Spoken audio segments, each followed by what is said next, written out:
I, a 29-year-old female, have an older stepbrother, Stephen, 42, who has been a nightmare since the day my mom married his dad. Let me give a bit of background. Our parents married when I was 4 and he was 17. Both our parents were widowed. After their wedding, we moved to the US since my mom had American citizenship through marriage. I was born in the US too, but after my dad died when I was 1, my mom and I moved back to Colombia. Stepdad got his residency through marriage, and my stepbrother because he was a minor. My stepbrother wasn't a big fan of mine. My only memories of him are just constant bullying. He would be left in charge of me since he was studying locally and lived with my parents, but mostly his babysitting really meant things like locking me in the guest bathroom or the shed outside. He would steal my lunchbox whenever he was the one who dropped me off at school. He even began to harm my pets. I have an old cat that has been with me for almost 22 years. He tried more than once to run her over with his car. My parents never believed any of it. He's the classic golden child. My mom absolutely wanted a son instead of a daughter, so my stepbrother took priority over me. The bullying just kept getting worse and creepier. He had this long key for the bathroom. The door was designed in case it got locked by accident. One could open them by inserting a long stick or key through a small hole on the outside. He would use it to walk in on me showering. My underwear would disappear sometimes, and I know for a fact it was him. He also started taking pictures of me sleeping. One night I woke up to him taking care of himself next to me while I slept. I yelled, obviously. My parents came over, but he wasn't in trouble. I was tempting him. I was 14 when this happened. He was 27. No one helped me, and he got bolder until he did something I am still in therapy for when I was 16.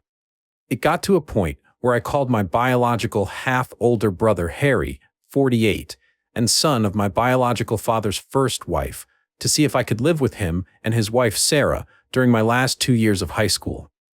When Harry found out what was going on, he confronted my mom. My mom didn't care and just told him to take me so long he never asked her for money. Done and done. My brother and his wife became my legal guardians and took me in with my cat and the old family dog since I didn't trust leaving any living creature with Stephen around. My parents never checked on me. My extended family from my father's side knew what happened, and they immediately got together to ensure I could finish school well and go to college. I don't know my maternal family at all. Thanks to my paternal family, including Harry's mother and her family, I got my bachelor's and master's, no student debt, and work as a nurse practitioner. I still live with Harry, his wife, and their 2 kids, and I pay a small rent. Neither Harry nor his wife expected me to pay anything, but that's the least I can do for the 2 people who have taken care of me for 13 years. For anyone wondering why I didn't move, it's incredibly expensive where I live, and Harry insisted I stay with them until I save enough to buy my own home. Things seemed okay until my mom messaged me recently. She had not messaged me since I was 18, when she told me she no longer had any responsibility to me. In this message, she sounded overly friendly, telling me how she missed me and asking how I was doing. I was a bit creeped out, but decided to be nice, telling her about what I had done since leaving her care. She seemed very interested, since apparently she knew I was a nurse, but not what kind I was. She began asking me about my salary. I didn't tell her anything about it, but that it was enough to pay the bills. My mom then began texting about Stephen and how he was barely making any money due to his student debt. Apparently, Stephen never finished a degree, jumping from career to career. He is now working in my stepdad's used cars business as a salesman, but most of his pay went to pay the substantial student debt he got over the year. I told my mom how sorry I was that Stephen was having a hard time and wished him luck. That's when my mom finally got to what she wanted. She texted me I needed to pay his student debt so he could finally begin to make the money he deserves like the man of the family. I just turned off my phone. When I got home, Harry was surprised since I was usually the last to arrive. Sarah wasn't home yet. I told Harry what happened and showed him my mom's text messages. I don't think I've seen Harry this angry ever. He told me to block my mom, stepdad, and Stephen if I had not done so yet. After talking with Harry and Sarah, I called my boss to ask the next day and the one after off. This gave me a 4-day weekend, including the days I'm normally off shift. My boss was more than okay with this and told me to just take it easy and let her know if she could help. This backfired because the next day, my mom and Steven decided to come to Harry's house to speak to me. I was alone since Harry and Sarah were at work and the kids were at school. I immediately called Harry and told him what was going on. He told me not to open the door and that he was on his way. My mom spent the whole time screaming that I owed them for raising me and that my sweet brother deserved the money. Steven was going around trying to find a window or door unlocked. There wasn't any, since the windows have safety bars, and the only other door is in the closed garage and one in the yard. The yard one was locked, and just in case, I locked the one in the garage. I won't post what he called me when he saw me from one of the windows, but basically, he pretty much told me they should have thrown me away when I was a baby since I grew to be a bee. He pounded in one of the windows so hard, he actually cracked the glass. Eventually, he gave up and went back to the front door, clearly trying to kick it down. I didn't have anything to worry about. The door was a security door, but I was still very scared. Between yelling, threatening, pleading, and insults, I finally heard Harry screaming to them to get lost.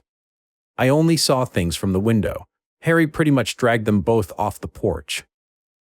They got to a point I couldn't hear, but I saw my mom and Steven pale and look scared before they pretty much ran to their car and drove off way past the legal speed limit.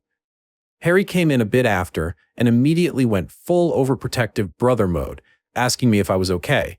He kept saying sorry and hugging me. Sarah arrived almost immediately after, and she looked like she was about to commit a felony.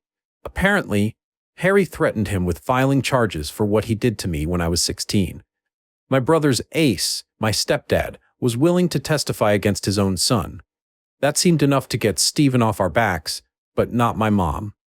Since then, it's been 3 days, and my mom has sent texts, called non-stop with various numbers, and rallied a group of people who are supposedly my maternal family to harass me for money. She claims that money should legally be hers since she's my mother, that it's my late father's missed child support. Harry is helping me find a lawyer to get a restraining order on my mom, and I plan to take my stepdad's offer to testify by pressing charges against Steven. I can't say I can forgive him for not stopping his son, but I appreciate he's at least trying. I don't know the details, but Steven did something to a relative of his dad, and since then they had a really bad fallout. I took my boss's offer and will be on vacation for a few more days. But here it is. My vacation days are getting eaten up, and my therapist might need a therapist after. Thankfully, my dark sense of humor and supportive paternal family are keeping me somewhat sane. Update. I didn't think I would be making an update so soon, but my mother is unrelenting. To the people that were so kind and gave me advice earlier, thank you so much. It really helps to have people show kindness on difficult days. I follow with the advice to freeze my credit, and I will be getting a new phone for personal use. We'll have to keep my old phone for work for a little while. Now to update on the situation. We are going through with pressing charges and might do a civil lawsuit for 2 years of child support my mother owns. We are not sure yet of our chances on it, but my brother San wants to go scorch earth. As for my mother, she began a new campaign. She's been posting about me falsely accusing my stepbrother Steven of molestation. She's been accusing me of being a temptress that tried for years to sleep with my brother, and even got a few relatives, who I just found out are my aunts, to join in saying they were witnesses. I have never met these women in my life. My stepfather actually commented in her post saying my mom was lying and accusing his own son of being a pedo. That's how I found out what was the big fallout between them. Stepbrother went after one of stepfather's nieces. I don't know the girl's age, but she has to be about my age if I'm thinking of the right person. If not, she's younger than me. A lot of my biological father's relatives have also gone into social media to call out my mother, saying she had always claimed she was an orphan and had no family, while now she has 3 sisters. It's a mess. I'm just watching for now and being a stay-at-home aunt. My nephews love it since we go out after they finish homework for crazy shenanigans. My boss has helped me with some paperwork for leave of absence, and I should be off for about 6 weeks. After that, I'll be mostly working from home for a few weeks. Not the greatest update, and to be sincere, things are not fun, but it's nice to spend time with the kiddos at least. Also, forget this. No, my mom is not likely sleeping or in a relationship with my stepbrother. Some people have mentioned this. My mom always wanted a son. I was disappointed because I was born a girl. She treats my brother like he's her real son, and I think she truly loves him as a mother. She made sure to tell me how disappointing it was for her when I was born. My mother proved she never really loved me. I hope the title is okay for the rules. I was recommended to post here, but wasn't sure where to start. My mother was widowed when I was 1 year old. My biological father was much older than her. She was a second wife with a 20-year age difference. After that, she remarried her hometown sweetheart and adopted his 17-year-old son. My dad was American, mom is Colombian. I was born in the US, then we moved for a few years back to Colombia, and we returned to the US when I was 4. My whole life, my mother constantly complained about the fact I was a girl. She would say things like, "If you were a boy, maybe we could have gotten more from you, father," or "Girls are so useless." All I was for her was the problem child. She took my inheritance and squandered it, mostly on things for my stepbrother. Whenever she had guests, she would always introduce me and joke about how I ruined her body and wasn't even worth it since I was a girl. Most of her friends thought I had some kind of mental illness because of her lies about me being mentally behind. She used the rude word. She would often blame it on my gender, though, saying that because I was born a girl, I was clearly inferior. During holidays, I would be left behind with a sitter. I was just too much of a problem child and would ruin things for my sweet brother. We only have one family picture from when I was 5. If I got anything nice with my own money, my mother would take it from me if it was something like makeup or clothes, saying I wasn't attractive enough or worthy enough to have such nice things. I should just stick with a plain face, since it will make it easier for me to find a job when I am done with high school. She had no intention of letting me go to college. But the worst part is, she never protected me. My stepbrother is a predator. At first, he just bullied me, stealing my food, locking me in dark places. When I hit puberty, though, he began to do worse things, walking on me when I showered, even if I locked the door, stole my underwear, watched me sleep, and he even molested me when I was 16 and he was 29. My mother blamed it on me, saying I was tempting her poor sweet boy. I was saved by my biological half-brother and his wife. They took me in at 16, finished raising me, and put me through college with the help of my paternal family. Even my father's first wife pitched in and has always been kind to me. She's more of a mother to me than my mother was. Now I'm 29 years old.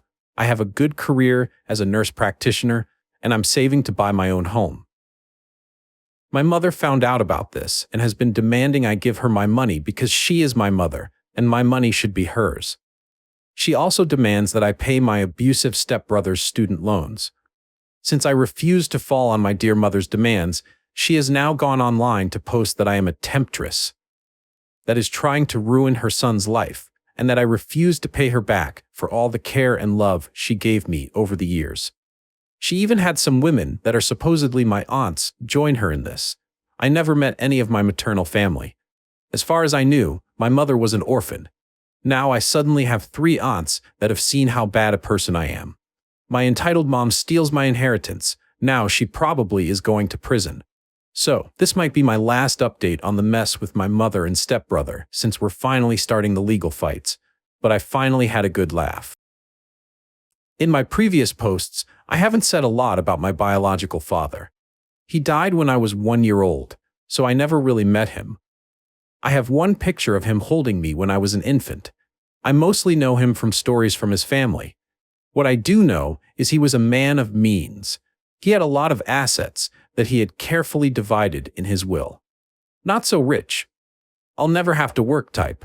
Just rich enough that I would be able to live comfortably so long I worked and did right by my finances. I was not aware he had made sure to leave me with anything. Neither did my half-brother Harry, his son with his first wife. I'm the daughter of an affair partner turned second wife. My understanding was that anything I inherited was wasted by my mother to buy things for her predator stepson Stephen, who she prefers to me. He was my abuser growing up. In her words, daughters don't need inheritance, just marry a wealthy old man like me.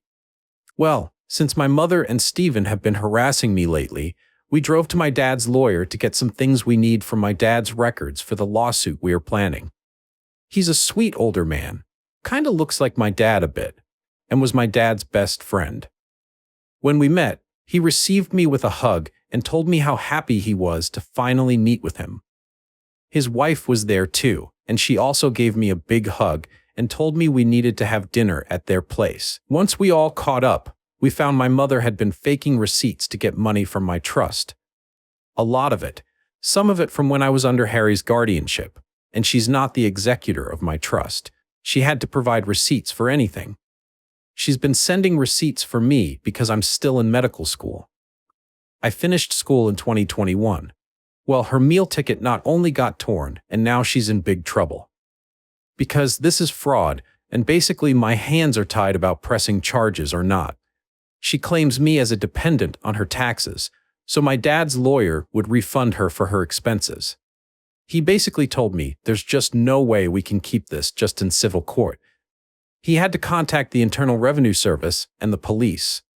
Doesn't help that she's been using my social security number for some things she shouldn't. I probably won't be able to post for quite a while, and I'm going to be incredibly busy. I'm just mentally exhausted about how much has happened. I wouldn't have done anything about my mom using my trust if she had left me alone. I wouldn't even know about it because the trust is set for me to take over it with proof of marriage or graduating college. And since I didn't know about it, I never sent the required paperwork to take control.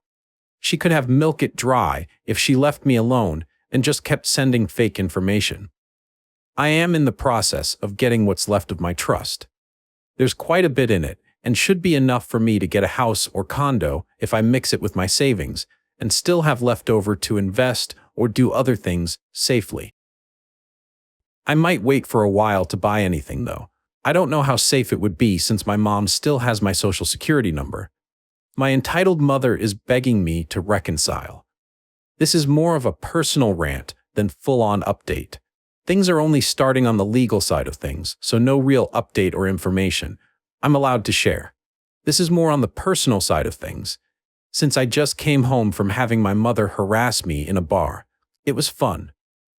Short background, my mother is a greedy liar that let her stepson Stephen, who's 13 years older than me, abuse me since I was a small child. First physical abuse, then molestation started when I was 14 until I was 16. Now, she wants me to clear his student debt, and she had been mooching off my biological father's inheritance. As for last night, well, I decided to go out with some girlfriends for a girls' night. My half-brother Harry and his wife Sarah have been pushing me to go out for a while. We went to a local bar. I mostly stick to the stools by the bar as I'm a massive introvert, but I like seeing my friends having fun. So I was simply drinking and talking to the bartender in passing. Well, my good mood was ruined when I noticed my mother, thankfully alone, walking to me. The moment she saw me, she pretty much launched herself to hug me and began crying, saying how much she had missed me and how different I looked. I was trying really hard to get away from her, but she began causing a scene. She started begging for us to reconcile, that she was sorry I took my stepbrother's affection the wrong way, that they both love me and want me to live with them. She was loud and people were looking at me. Some even looked sorry for her, and I had people encouraging me to hug my mom back. It was embarrassing and just so wrong. I just exploded and told her to leave me alone and walked out. That was even worse because she kept following me with 2 or 3 randoms calling me an asshole and terrible daughter. She just kept swearing, Stephen truly cares for me and wants us to be a family again. She even said that he found me so beautiful that he couldn't help himself when he molested me. She said, when he made love to you. I was a minor when he attacked me. He was almost 30. I just started crying and screaming at her to go away and leave me alone. Thankfully, one of my more sober friends called Harry, and he came over very fast. He scared away my mom and took me home. I'm now 100% sure I don't want to go out. For people wondering why I never called the cops, I called the cops since I was 11 to report the abuse. I reported at 16 what he did to me. They took his side. I don't trust them. I truly believe cops don't care about molestation victims. I'm just writing this to get it out of my system. My therapist is unavailable, so Reddit is the next best thing. Hey, been a bit. Sorry for the radio silence. I had some people asking for updates, but things had been pretty quiet until this weekend, so I had nothing to post. This weekend, once again, my mother decided to accost me at work. I was working from home doing clerical work for the clinic I work at. I'm a nurse practitioner, but took some clerical duties to be able to work from home when the mess with my mother and Stephen began. Since then, the time I could work from home has ended, so I am back in the clinic taking patients. For the most part, Saturday went well and was quiet. Sunday, however, I noticed someone that shared my mother's name but not her last name. My mom has a very unique name, very old sounding, and I've seen it only twice in my whole life. Of course, there's a big Latino community where I live, so I just assumed this was another person. We're from a Colombian family, though I was born in the US to an American father. Lo and behold, it was my mother using a fake last name. When I saw her, I immediately called my boss. She's aware of the situation and immediately went to ask my mother to please leave the premises. This can be a controversial move, so to explain it before the debate starts, she was in for a general checkup, not a life or death treatment. She was not denied because of protected reasons, but because I, as a member of staff, felt my life was in danger in her presence. There's a lot of other clinics with varying prices, and they are open to get new patients, so she can get her checkup anywhere else. This is allowed in our state's law. If she was hyperventilating or clearly in distress, we would not be able to ask her to leave. My mother, of course, went on a rampage, demanding to be seen by me specifically. My boss, thankfully, was not intimidated and just insisted my mother had to leave or else the cops would be called. After a back and forth that I was watching from the security cameras, this all happened in our waiting room. My mother threw a letter at my boss and left fuming. She even pushed a lady that was walking in, though thankfully no one was hurt. My boss brought me the letter and told me she will make sure to not assign me any patients with my mother's first name and went to make arrangements with our front desk. I took a break and decided to read the letter, mostly to see if it was something I could use for my restraining order. This is a translation to my best capabilities. My lovely daughter, it hurts me so much you refuse to speak to me. I love you so much, and all I want is to recover the years we've lost. I only have you left from your father, whom I love dearly. I know there's a lot of misunderstandings with Stephen. He loves you so much too, and I wish you would give him a chance to prove it to you. He always talked about how beautiful you are, and how much he wished you two could spend more time together. He truly adores you, and I wish you would consider his feelings more. He even asked me to convince you to marry him, and I think it's a wonderful idea. Papa, stepfather, and I are probably divorcing, and this will be the perfect solution, so Stephen, you and I can stay a family. He keeps going on and on about how much he wants to raise your and his baby together. Let me know when you want to go shopping for wedding dresses. I love you, my darling mom. I'm going to share a few personal notes here. I am unable to get pregnant. After Stephen attack, I had some medical complications that have left me unable to conceive. My mother knows about it. Stephen knows about it. The cops know about it. They ruled the whole thing as consensual making love. And because I was 16, the legal age of consent, nothing was done. I showed this to my lawyer and he added it to the compilation of things we're using for the restraining order. Still no court date, and the cops don't consider my case risky enough to do the paperwork for a temp order. I do have one officer who is taking this very seriously and has been amazing. It's just a majority who don't seem to care or have too much on their docket to give my case time. Update. I'm going to update here since it's only been 3 days and it feels dumb to make a new post. Stephen has been arrested. Apparently he kidnapped a 2-year-old baby girl. His cousin's daughter, no less. The baby was recovered safe and unharmed, from what I heard. I'm glad she wasn't taken for long. Who knows what the hell he wanted to do to her. If I hear more details, I'll update. I'm trying to use this to get that temp restraining order.